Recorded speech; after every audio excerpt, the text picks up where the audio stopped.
আসসালামু আলাইকুম, আমি মুনমুন আক্তার। 321 জনের পক্ষ থেকে আমরা 3 জনকে আমাদের অনুমতি দেওয়া হয়েছিল স্যারের সাথে দেখা করার জন্য। স্যার আমাদের সব কথা শুনেছে যে আমরা কত হতদরিদ্র পরিবার থেকে এসেছি এবং পুলিশের এইবারের যে নিয়োগটা ছিল এসআই, ওটা কতটা ফেয়ার ছিল, ওখানে কোনো আনফেয়ারের কোনো কাজই ছিল না। স্যার সব কিছু জানতে পেরেছেন এবং স্যার আমাদের আল্লাহর দোহাই দিয়ে বলতেন আমি আমার পক্ষ থেকে আমি এত চেষ্টা করব, আমি এমনভাবে আশ্বাস দিয়েছেন যে উনি উপরের লেভেলে জানাবেন আমাদের কথা। এবং স্যার যেটা বললো যে স্যার 5 ওয়াক্ত নামাজ পড়েন এবং স্যার সেই দোহাই দিয়ে বলছেন যে আমি তোমাদের হয়ে কাজ করব, আমার কথা বিশ্বাস করো, আমি তোমাদের হয়ে কাজ করব এবং আমি তোমাদেরকে পুনর্বহালের চেষ্টা করতেছি, খুব তাড়াতাড়ি তোমরা এর ফলাফল পেয়ে যাবা। হ্যাঁ জি, আমরা 3 মাস পরে আমরা কিন্তু খুব সুষ্ঠুভাবে কাজ করেছিলাম, আমরা স্মারক জমা দিয়েছিলাম বিভিন্ন জায়গায় এবং আমরা অপেক্ষা করেছি, কারণ আমরা ডিসিপ্লিন ওয়েতে আসছি, 1 বছর ডিসিপ্লিনে কাজ করেছি, শৃঙ্খলা কিভাবে ধরে রাখতে হয়, তো সেই মোতাবেক আমরা কাজ করেছি, আমরা অপেক্ষা করেছি এবং আমরা অপেক্ষা যেহেতু করেছি আরো অপেক্ষা করব। স্যার যেহেতু এত এমন ভাবে আশ্বস্ত করেছেন, সত্যি আমরা প্লিজড অনেক। এবং আমি তো অপেক্ষা রাখতেছি না, আমি 321 জন বাইরে অপেক্ষা করতেছি, তাদেরকে জানাবো যে আমাদের স্যার কিভাবে কেমন করে আমাদের আশ্বস্ত দিয়েছেন। স্যার বলেছেন যে এখন যেহেতু আমি আশ্বস্ত করেছি, আমি এমন ভাবে স্যার বলেছেন যে এরপরে তো আর কোনো কথাই থাকতে পারে না, তুমি তোমাদের সহকর্মীকে গিয়ে বলো যে আমি যেহেতু আশ্বস্ত করেছি তারা নিশ্চিন্ত থাকতে। যেহেতু আজকেই স্যার আমাদের কথাগুলো সবকিছু শুনেছে একদম ডিটেইলি এবং উনি চেষ্টা করবেন যে পাসিং আউট প্যারেডের আগেই কিছু একটা করতে। আমাদের পাসিং আউটের প্যারেড হচ্ছে একদম সম্ভাব্য একটা ডেট দিয়েছিল 9 তারিখ, 9 জানুয়ারি। তো এখন আশা করি আমরা হয় পাসিং আউট প্যারেডে যুক্ত হব, তা না হলে পাসিং আউট প্যারেডটা একটু পিছিয়ে দেবে, হয়তোবা আমরা সেখানে যুক্ত হওয়ার চেষ্টা করব। স্বরাষ্ট্র সচিবের এই আশ্বাসে আপনারা কি খুশি হয়েছেন কিনা, সন্তুষ্ট কিনা? আমি একটা মুসলিম মেয়ে, স্যার আল্লাহর দোহাই দিয়ে বলছে, এর থেকে তো বড় কিছু আর আমার হতে পারে না। আপনাদের উপরে কি অন্যায় হয়েছে বলে মনে করছেন? অবশ্যই অন্যায় হয়েছে।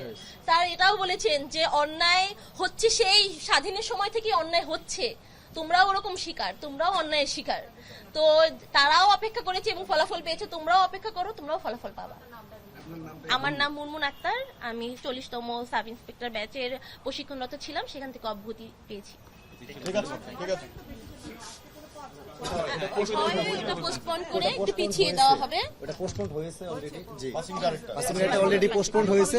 ওটা সম্ভাব্য ডেট এখন যতটুকু শুনতে পাচ্ছি যে 20 তারিখে নতুন সম্ভাব্য ডেট।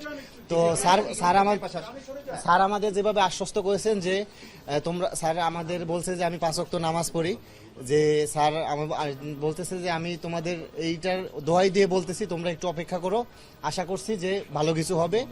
তো স্বরাষ্ট্র সচিব মহোদয় স্যার এটা বলেছেন যে তোমরা খুব দ্রুতই ভালো কিছু আশা করতে পারো, আমরা এই বিষয়ে কাজ করব। আমি মোহাম্মদ রাফি। আচ্ছা, পাসিং প্যারেডের বিষয়টা একটু ক্লিয়ার করুন। জি, পাসিং প্যারেড যেটা আমাদের বেস্ট, যেটা এখনো সাধ্যায় প্রশিক্ষণরত আছে, স্যার আমাদের দাবি ছিল যে আমাদের যেহেতু অন্যায়ভাবে বের করা হয়েছে, আমাদের ওই পাসিং প্যারেড একই সাথে পুনর্বহাল করা হোক। তো স্যার এই বিষয়ে আমাদের আশ্বাস দিয়েছেন যে যত দ্রুত সম্ভব স্যার এই বিষয়ে অফিসিয়ালদের ঊর্ধ্বতন যারা আছে তাদের সাথে বসবে এবং খুব দ্রুতই এটার বিষয়ে একটা সিদ্ধান্ত দেওয়া হবে। আমাদের যেহেতু 20 তারিখে নতুন পাসিং আউটের ডেট সম্ভাব্য শুনতে পাচ্ছি, তো স্যারের কথা মতো আমাদের তার আগে এটা সিদ্ধান্ত আসবে। তো আমরা আমাদের পরবর্তী কর্মসূচি এটা বাইরে গিয়ে আমাদের সবার সাথে কথা বলে তখন পরবর্তী কর্মসূচি ঠিক করা হবে। বাইরে উপদেষ্টা মহোদয় শুনলাম যে আপনারা কোথাও অ্যাপ্লিকেশন দেন নাই বা কোথাও এর আগে? না, এটা খুবই এটা সম্পূর্ণ মিথ্যা কথা। আমাদের বের হওয়ার পর থেকে স্বরাষ্ট্র উপদেষ্টা, তারপরে আইজিপি স্যার, প্রধান উপদেষ্টা সবাইকে স্মারক দেওয়া হয়েছে। তো আমরা এতদিন যেহেতু এটা ডিসিপ্লিন ফোর্সের লোক, তো আমরা এতদিন সুশৃঙ্খলভাবে বিভিন্নভাবে এইভাবে অপেক্ষা করছি।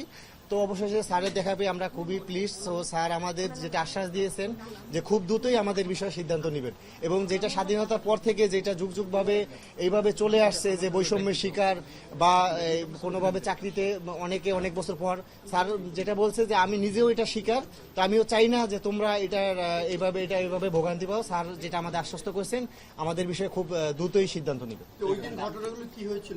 আসলে আমাদের কয়েকটা ধাপে বের করছে, প্রথম ধাপে বের করছে কি ঘটনা অভিযোগ করেছে? যে অভিযোগে আমাদের 4টা ধাপে অভিযোগ ছিল। প্রথম ধাপে ছিল যে আমরা মাঠে নাস্তা না করে হইচই করা, তারপরে ক্লাসে অমনোযোগী থাকা, আর ক্লাসে যাওয়ার সময় সঠিকভাবে হেঁটে না যাওয়া, এবং সর্বশেষ যাদের কাছে যে কেন্দ্রীয় ডাবল মানে দৌড়ের সময় মানে আস্তে দৌড়ানো, যেগুলো খুবই পুরোটাই সবগুলাই মিথ্যা এবং বানোয়ার ছিল। তো স্যার আমাদের আশ্বস্ত করছে আমাদের বিষয়ে যেটা হয়েছে অন্যায় হয়েছে, এবং এই বিষয়ে স্যার খুবই সবার সাথে আলোচনা করে খুব দ্রুতই সিদ্ধান্ত নেওয়ার চেষ্টা করবে। যারা এই কাজ করেছে তাদের শাস্তি দাবি করেন কিনা? না, আমাদের আসলে এখানে অবশ্যই হয়তো কোনো ভুল বোঝাবুঝি আছে, তাদেরকে কোনো ভুল ইনফরমেশন দেওয়া হয়েছে। আমরা কারো শাস্তির দাবি করছি না, আমরা আমাদের পুনর্বহাল চাই, এটাই আমাদের কথা। আমাদের পুনর্বহাল করা হলে আমি মোহাম্মদ রাফিন মিয়া, 40তম ক্যাডেট সাব ইন্সপেক্টর। জি। আমরা মোট 321 জন ডিসচার্জ হয়েছে।